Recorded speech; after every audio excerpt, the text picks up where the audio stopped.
Hello friends, आज मैं आपको क्लास 11th की बुक कीपिंग अकाउंटेंसी का चैप्टर नंबर 3 जनरल अकाउंट्स के बारे में हम सॉल्व करेंगे। मैंने लास्ट वीडियो में एग्जाम्पल नंबर 7 स्टार्ट किया था। उसको मैंने दो पार्ट्स में डिवाइड किया है क्योंकि क्वेश्चंस लंबा है, इसलिए वीडियो भी लंबा बनेगा, इसलिए मैंने उसको दो पार्ट में डिवाइड किया है। तो एग्जाम्पल नंबर 7 का जो फर्स्ट पार्ट है वो मैंने लास्ट वीडियो में शेयर किया हुआ है, वहां से जाके देख सकते हैं। आज हम पार्ट 2 उसका क्वेश्चन सॉल्व करेंगे आगे का। ये पेज नंबर 75 पर है और क्वेश्चन देखिए इस तरीके का दिया हुआ था। Illustration number 7, journalise the following transaction in the books of Sania electronic Pune. ये वाला क्वेश्चन दिया हुआ है। इसमें हमने फर्स्ट से लेके 18 तक के जो अप्रैल का दिया हुआ है वहां तक के ट्रांजेक्शन मैंने आपको सॉल्व करके बता दिया था। आज हम करेंगे 20 से।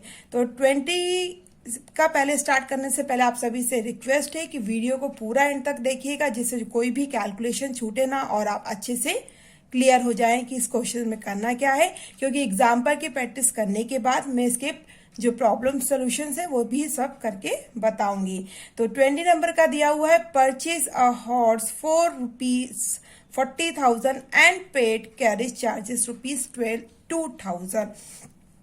देखिए इस क्वेश्चन में आपको क्या बोल रहे हैं, हॉर्स परचेज किया है 40,000 का और जो पेड कैरेज चार्जेस हैं वो कितने हैं, 2,000 के। हमने परचेज किया है हॉर्स, तो यहाँ पे हम हॉर्स ना लिखते हुए क्या लिखेंगे, लीव स्टॉक। ठीक है, यहाँ पे क्या, तो यहाँ पे जो डेट दी हुई है वो डेट दी हुई है अप्रैल 20 के लिए। तो हम सबसे पहले यहाँ पे लिख लेंगे 2019। ये कब का है, कौन सी 19 का है और डेट दी हुई है 20 अप्रैल। परचेज अ हॉर्स फॉर 40,000, तो यहां हम लिख देंगे LIVE लाइव स्टॉक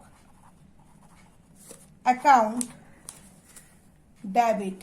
साथ में हमने क्या किया है, हमने यहाँ पे कैरेज चार्जेस भी पेमेंट किया। हम कुछ पेमेंट करते तो क्या करते, कैश के थ्रू करते, तो यहाँ पे आ जाएगा टू कैश अकाउंट। कितना आएगा, अमाउंट कितना आएगा, 40,000 प्लस कैरेज का कितना 2,000, तो 42,000 दोनों साइड में लिख देंगे, क्योंकि हम परचेज करेंगे हॉर्स का तो उसका भी तो पेमेंट करेंगे ना, इसलिए यहाँ पे दोनों का टोटल आ जाएगा 42,000। नरेशन लिखना कंपलसरी है, नरेशन लिखना बहुत आसान है। नरेशन सिंपल, आप जो भी ट्रांजेक्शन क्वेश्चन में दिया है उसी को शॉर्टकट में लिखना है। नरेशन लिखने का फायदा ये है कि आप इस ट्रांजेक्शन में या इस जर्नल एंट्री में आप क्या कर रहे हैं ये सामने वाले को पढ़ते ही समझ में आ जाए। तो हम यहाँ पे लिखेंगे being horse purchase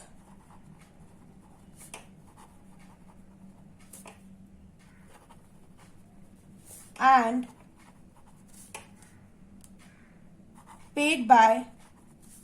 paid carry charges।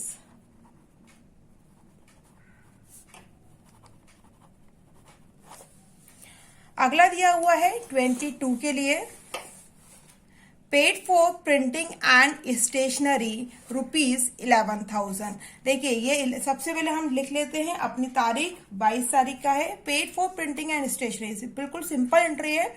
हमने यहाँ पे क्या कर रहे हैं, प्रिंटिंग एंड स्टेशनरी का पेमेंट कर रहे हैं। पेमेंट हम क्या करेंगे, ऑलवेज पेमेंट किस में थ्रू होता है, कैश के थ्रू होता है। तो हमारी एंट्री बनेगी printing and stationery account debit to cash account. 11,000 हम लिख देंगे डेबिट साइड में और 11,000 लिख देंगे हम क्रेडिट साइड में।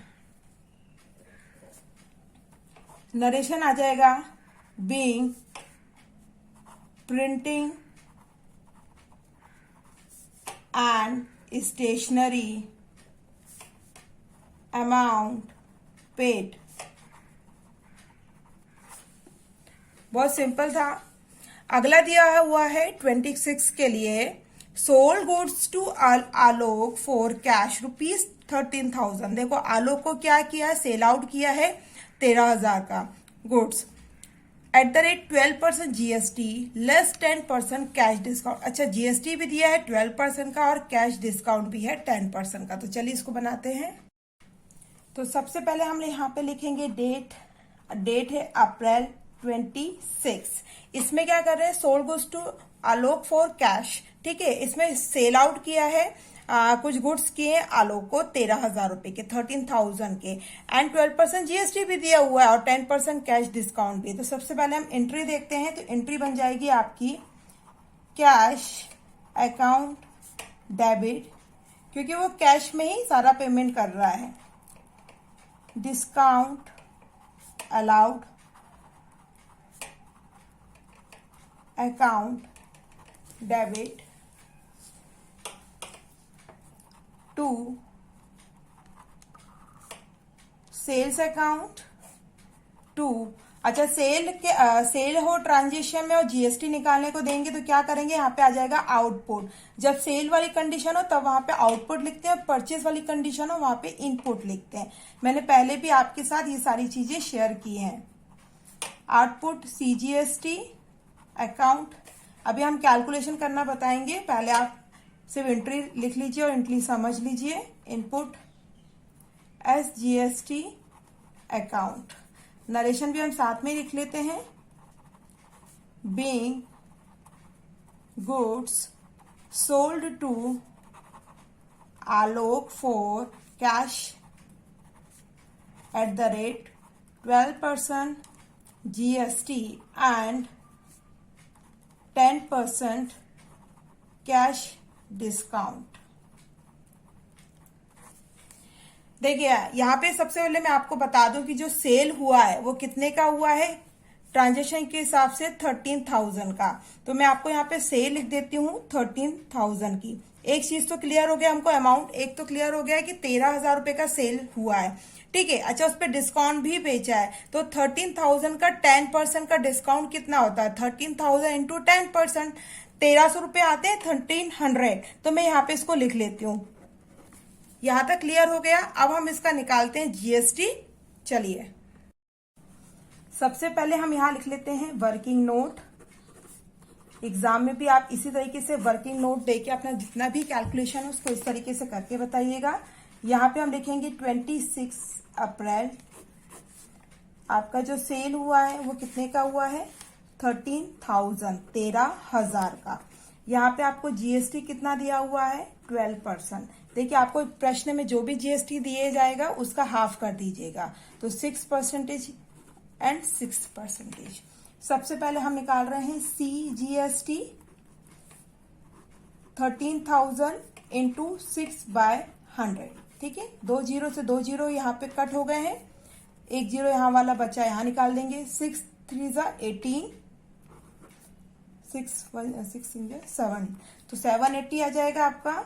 और दूसरा SGST equal two is 13,000 into 6/100, ये भी सेम निकलेगा 780। अब इन अमाउंट्स का हम टोटल कर देंगे तो आपका आ जाएगा 0, ये गया 4 एंड 1, यानी कि आपका जो एक्चुअल अमाउंट कितना पेमेंट करना था, इतना। ठीक है, लेकिन आपको यहाँ पे कैश डिस्काउंट भी दिया है इस क्वेश्चन में। कितना दिया हुआ है, 10% दिया है कैश डिस्काउंट। तो एक्चुअल आपकी सेल कितने की थी, 13,000 की। 13,000 का 10% कितना आ जाएगा, 1,300।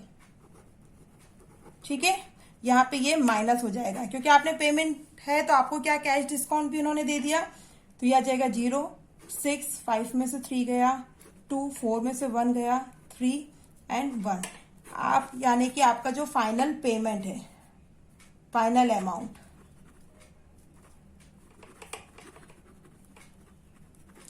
ये वाला है। अब हम इसको एंट्री में फिल कर लेते हैं। देखिए यहाँ पे जीएसटी और सीएसटी कितना आया हमारा, सेम 780, 780। ठीक है, उसके बाद हमने यहाँ पे कैश डिस्काउंट जो निकाला था 1300 का वो लिख चुके हैं, और हमको अब यहाँ पे फाइनल अमाउंट कैश में कितना पेमेंट करना है, 13,260। ठीक है, जब भी आप क्वेश्चन सॉल्व करें हमेशा याद रखिए तुरंत वेरीफाई करने हमारा टोटल अपना आंसर उसी समय करते जाइएगा कि 13260 प्लस 1300 का अमाउंट क्या आ रहा है और ये वाला अमाउंट डेबिट और क्रेडिट दोनों का अमाउंट का जो टोटल है वो सेम आ रहा है कि नहीं, ये तुरंत चेक करना है। अगला ट्रांजेक्शन दिया है 28 के लिए। इसमें लिखा हुआ 28 में received an amount of ₹1000 from Varsha which was previously return off as bad debts. देखिए बैड डेब्ट्स क्या होता है, बैड डेब्ट्स का मतलब होता है जो पैसा डूब गया है, यानी कि जिसकी मिलने की कोई उम्मीद नहीं है। मानी कि हमारा जो लास्ट ईयर में इस ट्रांजेक्शन के अनुसार हमें कुछ पैसे यानी कि 1000 रुपीज का बैड डेब्ट्स हो गया था, लेकिन दिस ईयर यानी कि करंट ईयर में हमको क्या हो रहा है, रिसीव्ड हो रहा है जो हमारा पैसा डूब गया था 1000 रुपीज का। तो लास्ट ईयर जब पैसा डूबा होगा तो हमने एंट्री क्या करी होगी, bad debts account debit to, यहाँ पे क्या दिया हुआ वर्षा का नाम है तो टू वर्षा आ जाएगा। ठीक है, ये हमारी लास्ट ईयर प्रीवियस ईयर की एंट्री बनेगी, bad debts amount debit to वर्षा।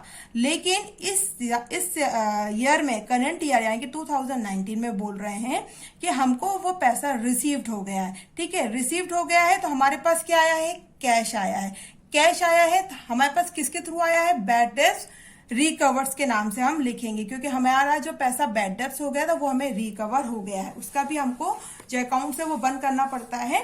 तो अब हम यहाँ पे लिखेंगे अप्रैल 28। ठीक है, तो हमारी एंट्री बनेगी cash account debit to bad debts recovers.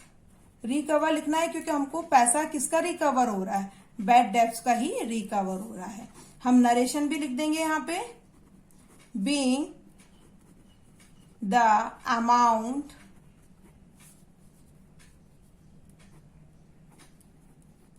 Previous का है ना, रिटर्न जो भी ट्रांजिशन में लिखा है ना आप उसी को शॉर्टकट में थोड़ा सा लिख सकते हैं, off as bad debts now recover, यानी कि जो हमारा पैसा डूब गया था लास्ट ईयर वो इस साल हमको मिल गया है। कितने रुपीस का मिला है, 1000 का। तो हम यहाँ डेबिट साइड में 1000, क्रेडिट साइड में 1000। ठीक है, अब हमारा इसका लास्ट ट्रांजेक्शन दिया हुआ है 30 डेट का, goods costing ₹5000 distributed as free sample.